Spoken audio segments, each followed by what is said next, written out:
Ravi de vous retrouver, chers téléspectateurs, dans cette nouvelle édition de votre émission hebdomadaire Tache d'encre, votre fenêtre culturelle sur le monde de la production culturelle ici en Égypte.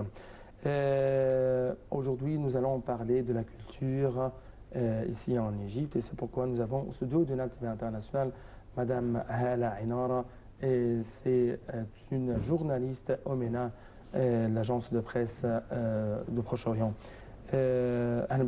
Soyez le bienvenu au studio du Nil International, soyez le bienvenu.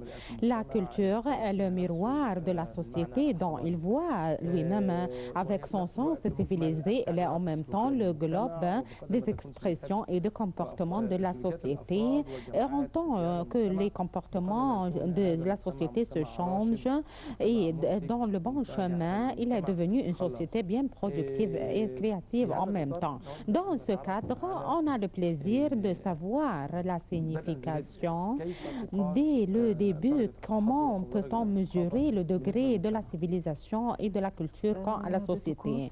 Elle se mesure principalement par la tolérance de chaque individu avec les autres individus bien différents. Il se mesure par l'acceptation d'autrui. Elle se mesure également par le degré de la conscience et de l'enseignement et du progrès scientifique également et de son intérêt par le développement dans tous ses côtés. Le développement également et l'intérêt du développement humain et dans tous les domaines, quelle que soit l'évolution, le développement d'aucun pays.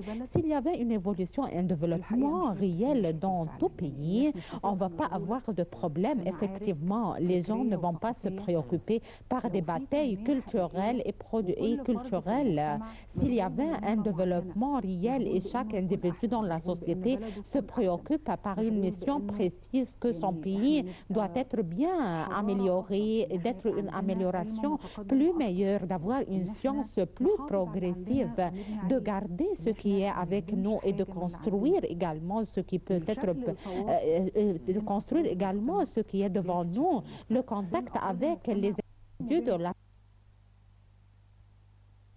dans les divers pays. Madame Hala Amara, vous êtes une journaliste à l'agence du MENA. J'étais une X.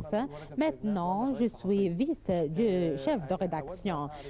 Mais vous êtes une journaliste, en tout cas, on veut savoir comment peut-on transférer l'énergie des jeunes, entre parenthèses, une énergie destructive à une énergie constructive, parce qu'on remarque lors des 3 années passées en Égypte que les jeunes dans les rues, les jeunes étaient l'énergie de cette révolution pour tout le temps. À la fin, donc, comment peut-on transférer cette énergie d'une énergie destructive à une énergie constructive? Premièrement, on dit que les jeunes sont le futur, l'avenir. On ne doit pas les mettre en côté et on ne doit pas être boudé devant les gens. Il y avait 2 façons, à long terme et à court terme. À long terme, la base principale pour traiter avec les jeunes, c'est le bon enseignement. Ici en Égypte, on a un problème. L'enseignement, même dans les institutions, qui doivent être bien respectables et qui sont bien élégants, avec l'évaluation scientifique, selon lui, l'enseignement n'est pas une classification mondiale ou internationale. Et ça qui crée l'homme, l'être humain, on doit réparer et réformer l'enseignement. On ne va pas réformer l'enseignement demain. Deuxièmement, on doit travailler par une bonne façon, d'une façon bien correcte, sauf on doit avoir un dialogue avec les gens. Si quelqu'un qui porte une arme et détruit beaucoup de choses, si par exemple il détruit quelque chose dans les universités, on doit contacter avec lui d'une façon disciplinaire. C'est-à-dire, il y avait des lois à l'université, vous avez cassé. Donc, vous pouvez avoir une privation de l'examen ou retarder un terme, par exemple, où vous allez payer. Ici, la démolition est sous le degré. C'est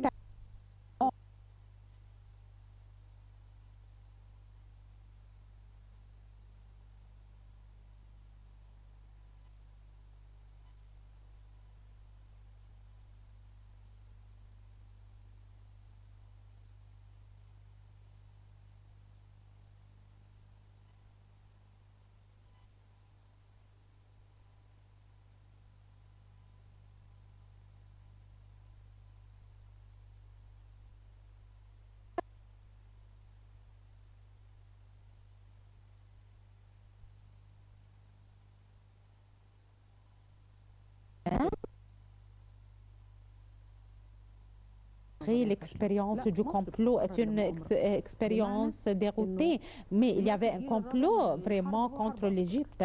La quatrième génération de la guerre, c'est une guerre des idées. Il n'y avait personne qui essaye d'envoyer, par exemple, une armée ou des avions pour nous frapper.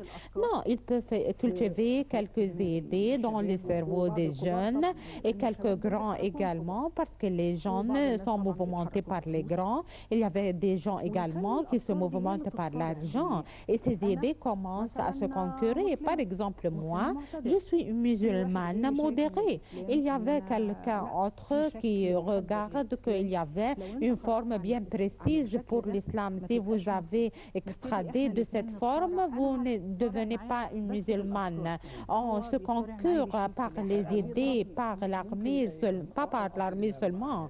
Je peux poursuivre le dialogue avec vous et aboutir à un point bien important. Est-ce qu'on souffre le manque dans les morales et dans les disciplines religieuses? Oui, bien sûr, il y avait un manque dans les disciplines religieuses. La religion est la base et la discipline, comme le prophète Mohammed sallallahu alayhi wa sallam a dit, que la religion est un contact.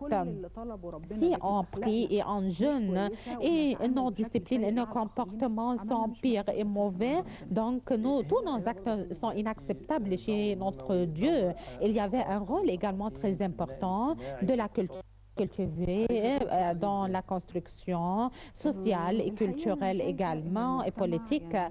Comment vous voyez? Je vois que la société est pessimiste pour l'élite chez nous. Elle n'a pas joué le rôle demandé de remédier les traces de l'ex-période. On parle pour tout le temps. Par exemple, d'un côté, les cultivés, on ne vit pas dans un monde imaginaire. Les idées se relient avec la réalité. Ils ont des idées splendides et majestueuses s'ils l'écrivaient dans un livre. Mais comment peut-on appliquer ces idées dans la société? Comment on le devient volontaire dans la société? C'est une vase imaginaire qui n'a aucune relation avec la réalité sur le terrain de la réalité. Ils ont une direction également pour être incultivé et libre. Je dois attaquer le gouvernement. Le gouvernement peut avoir des points négatifs, mais on ne doit pas attaquer le gouvernement pour tout le temps. Le gouvernement engage à appliquer la loi et à baser les bases de l'État et de mettre des règles pour notre vie. C'est le but de la création du gouvernement. On attaque le gouvernement au début et après on dit des paroles que l'on ne peut pas les appliquer sur le terrain de la réalité. On ne peut pas faire ça avec les manifestants, on ne peut pas les attaquer, on ne peut pas les manifestations. La plupart des cultivés ont attaqué la loi de la manifestation. Moi-même, je vois que cette loi n'a pas aucun sens. Notre loi est plus forte que cette loi de manifestation. On doit contacter sévèrement et sérieusement avec ceux qui traitent d'une façon bien méchante. Vous voyez qu'on souffre de la culture de la violence et il y avait quelqu'un qui veut faire cette culture de violence dans un cadre institutionnel, c'est-à-dire est-ce que le citoyen a le droit de manifester avec aucun outil pacifiquement, sous le sens pacifique et démocratie. Il fait par exemple des actes de démolition ou de criminels dans le cadre de la manifestation pacifique. Slogan manifestation pacifique. Est-ce qu'il y avait quelqu'un qui veut de faire brouiller cette culture Bien sûr, il y avait des gens qui ont un intérêt précis d'exploiter un secteur pauvre et un secteur qui n'a pas un espoir de jeunes. Si vous regardez les manifestants, par exemple, la majorité, il y avait des gens qui ont si besoin et il y avait des manifestants également avec le forme du traitement avec eux. Son vie ne minigue pas quelque chose pour lui. Quand il y a, par exemple, il n'y a pas de travail, il n'y a pas une vie spéciale, il n'y a pas les points piliers primordiaux pour son vie. Il exploite cette catégorie et il utilise la violence excessivement pour réaliser leur but. C'est d'établir un État selon leurs désirs. Et si je stoppe dans un point très important, est-ce que vous remarquez qu'il y avait un certain genre de culture qui incite que l'individu fait ce qu'il veut, que l'individu doit être libre, même hors du cadre de l'institution, de faire si l'État s'établisse devant et d'être devant moi sous aucun sens, d'aucune forme, c'est quelque chose qui obstacle mon liberté personnelle. Donc, je dois confronter avec beaucoup de violence. Donc, où est le rôle des cultivés? Où on souffre qu'il y avait une crise entre les cultivés et entre ce qui se passe dans la rue. Il y avait des gens qui complotent contre nous. Il y avait des visages pour des gens, des pauvres et des autres qui avoir de l'argent, par exemple, ou qui perdent de l'espoir, par exemple.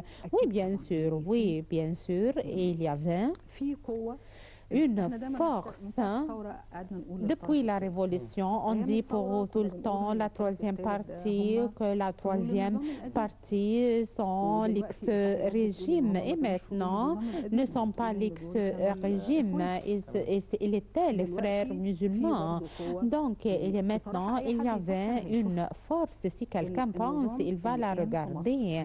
Le régime établi en Égypte depuis un an, qu'il essaye de faire une constitution, disait que l'homme est responsable au comportement dans la société. Moi, comme une personne, je suis responsable en ce qui concerne le comportement dans la société et je peux remédier quelque chose dans la société également.